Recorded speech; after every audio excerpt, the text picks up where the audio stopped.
At the border between the USSR and Finland, a man named Atami Korpi, who was a Finnish commando, he arrived at the checkpoint driving an old, beat-up truck. Sitting beside him in the passenger seat was his faithful dog.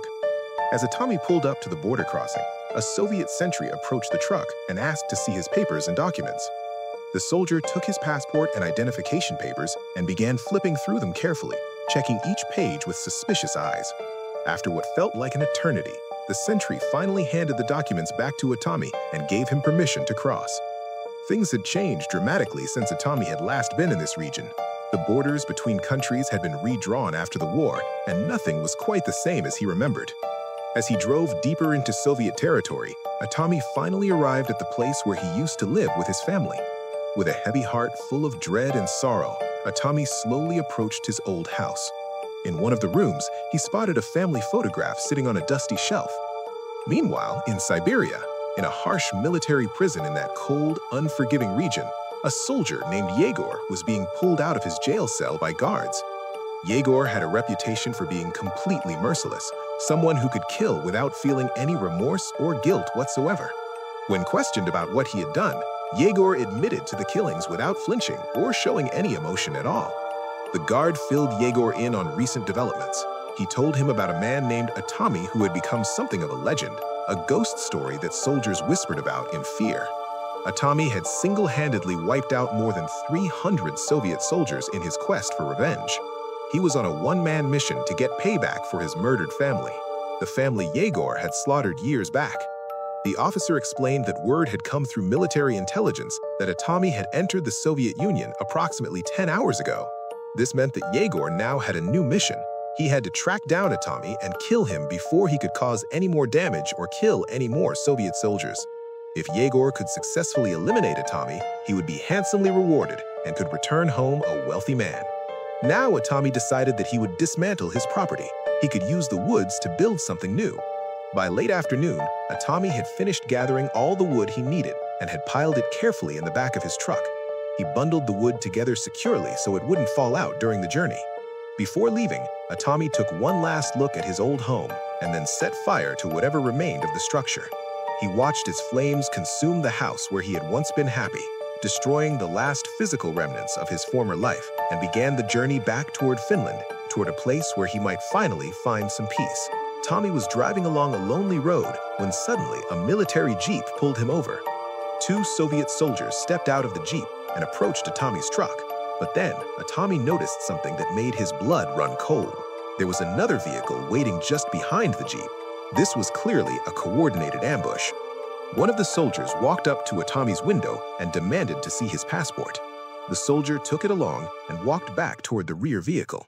That's where Yegor was waiting. When he confirmed it was Atami, his eyes lit up with recognition. Yegor immediately gave orders to his men. They were to take Atami out right there before they lose this opportunity. Atami, however, having been in enough life-threatening situations, swiftly recognized that death was coming for him. He saw the subtle signals, the way the soldiers positioned themselves, the way their hands moved toward their weapons, the look in their eyes. One soldier approached slowly, carrying a bottle filled with flammable liquid, a Molotov cocktail bomb that he intended to throw inside. The other soldier was preparing to slash the tires, but Atami was faster than they expected. He killed the both and the one who approached with a rifle. Yegor gave instructions to the other soldiers, telling him to follow him. He grabbed the weapon from his captive. He looked at the captive soldier, signaling the terrified man to load the weapon. The vehicle continued forward until it came to a halt near a chapel by the roadside. The door of Atami's vehicle suddenly opens, and the captive soldier, running desperately for his life. The Soviet soldiers shot him down. Right at that moment, Atami fired back at the Soviet soldiers. His aim was perfect, and the three Soviet soldiers fell to the ground instantaneously. When Yegor saw this, he told his companion to stay in the vehicle and not to move. But when Atami suddenly shot one of their tires, Yegor's companion flinched. That tiny movement was all it took. Atami got back into his truck and continued going his way. Yegor, now furious and desperate, calls for extra backup. Within minutes, Soviet troops showed up riding on motorcycle. Before long, the motorcycle troops closed in on Atami's truck. They were gaining on him fast. One of the riders managed to pull alongside Atami's vehicle, coming right up next to the driver's window. Atami tried shooting, but it was of no use because the helmet's thick metal deflected the bullets, and this soldier was able to take a shot at point-blank range. Bullets grazed his face, lost control of his truck. He couldn't afford to lose focus now. He got the truck back in control, but the motorcycle troops weren't giving up. They stayed close behind Atami's truck, relentlessly pursuing him. Atami glanced in his mirror and spotted one of them who was managed to get above his truck. Right before he could fire his weapon, Atami stood from his seats and stomped on his truck's brakes, causing the soldier to lose balance and flip forward. He grabbed hook and slammed it into the head of the soldier who was still keeping him down, beheading him. But Yegor wasn't done yet. He grabbed a Molotov cocktail and hurled it at Atami's truck. He grabbed the corpse of the Soviet soldier he had just killed, a body that had a grenade still attached to it. Atami sent the corpse, rigged with the explosive. Atami sped his burning truck into the forest, driving between the trees to try to shake off the flames that were consuming the woods. Meanwhile, Yegor got on his radio and he demanded air support this time. Up ahead on the road, Atami pulled his truck to a halt. He got out to give his dog some water. He saved most of the water though, because he knew he would need it to cool down the truck's overheated engine. Taking a brief rest, Atami reached up and carefully pulled a tiny piece of bullet fragment from his face. Looking up, he spotted two Soviet fighter jets appearing overhead. The pilots had been sent by Yegor to finish what the ground troops couldn't. Atami knew he was in serious danger now. The fighter jets began their assault, firing their machine guns at his truck. Atami steered straight into a large barn. For a moment, everything went quiet. Atami stayed hidden inside the barn, catching his breath and trying to figure out his next move. But suddenly, the fighter jets came zooming back, dropping explosive bombs directly on the barn. He sped away from the blazing barn just as it exploded into flames behind him. Atami drove off-road through the forest, losing the visibility to the target. One of them made a wrong move, and using this opportunity, Atami slammed his foot down the brakes. The plane spiraled downward and crashed into the forest, exploding on impact. Atami drove away from the wreckage. As he emerged from the thickest part of the forest, the trees began to thin out. Atami brought his truck to a halt and began scanning the sky carefully, searching for the location of the second aircraft. Everything was still and quiet for a moment, too quiet. Driving cautiously through the more open terrain, what Atami didn't realize was that he was approaching the edge of a gorge, a deep ravine with a steep drop-off. The second fighter jet was positioned just out of sight beyond the gorge. Atami didn't spot the aircraft until it was almost too late. Suddenly, the plane appeared. The pilot fired continuously at Atami's truck, but then, unexpectedly, the ammunition in the fighter jet's guns ran completely out. The pilot had used up all his bullets. Instead of retreating, the desperate Soviet pilot made an insane decision. Planning to crash directly into the truck, Atami fired his gun. Ropes snapped, and the logs that had been held in place suddenly tumbled forward. The fighter jet struck the rolling logs and immediately exploded in a massive fireball. Atami calmly walked over and reset the logs back into their original position. The pilot pulled out his sidearm and fired a shot at Atami.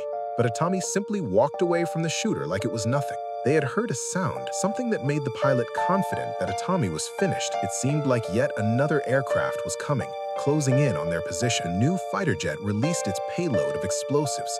The bombs struck exactly where the pilot was resting. The force of the explosion, combined with the unstable ground at the edge of the gorge, caused Atami to lose his footing. He tumbled over the edge of the cliff. He carefully opened the window, trying to create an escape route. But before he could climb out, Atami realized he needed to do something important first. There were logs in the back of the truck. He couldn't leave that behind. He went back to the sinking truck and untied the ropes that were holding the wood in place. His body was completely exhausted. His consciousness began to fade as water filled his lungs. He started to drown, sinking deeper into the dark water. After several tense moments, Atami finally coughed up water and woke up. By the time Atami regained consciousness, Yegor had reached the edge of the cliff high above. Yegor sent other troops down toward the water to search for Atami's body, certain that no one could have survived that fall. But when they investigated further, they discovered that there was nobody inside the vehicle. Yegor understood immediately what Atami would be trying to do. He would be attempting to get back across the border into Finland. When they arrived on the other side, Atami spotted something unexpected and useful, an old, abandoned military tank just sitting there in the forest. The tank looked like it had been left behind or forgotten after some previous battle. Atami made his way toward the Soviet border checkpoint that stood between him and freedom in Finland. Soviet soldiers were keeping careful watch near the edge of the border. Atami got the tank moving and drove it forward, staying close to the tree line for cover. From his distant position, Yegor watched through binoculars as the tank began moving. Yegor ordered his troops to get ready, and the Soviet soldiers pointed their weapons toward the approaching tank, fingers on triggers, waiting for the order to open fire. Atami glanced around from inside the tank, surveying the situation. Then he triggered a fresh expletive blast inside the tank, causing the engine to rev even higher. Flames were now racing toward additional expletives that Atami had deliberately rigged and strapped to the back of the tank. This was all part of his plan. Yegor, watching from a distance, suddenly realized what Atami was doing and shouted for his troops to stay put and hold their positions. The last possible second, the entire tank exploded in a massive detonation. The force of the blast actually launched the tank through the air like a missile and crashed down on the Finnish side of the border. Soviet troops, they were certain that Atami must have been killed in the explosion. As they cautiously approached the smoking wreckage, the tank's hatch suddenly burst open. Out came Atami's dog first, perfectly alive and unharmed, followed immediately by Atami himself. He scrambled out of the tank wreckage, though he was so exhausted and injured that he could barely stand straight. Yegor, seeing that his target was still alive, but before Yegor could fire, two other vehicles suddenly showed up on the scene. They wanted Atami taken alive, Yegor knocking him completely unconscious.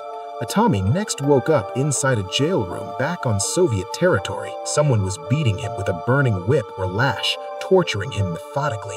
The heated metal left terrible burns across his skin. Yegor looked down at the battered, burned man and spoke coldly. He told Atami that he personally had slain countless women and children during his career as a Soviet soldier.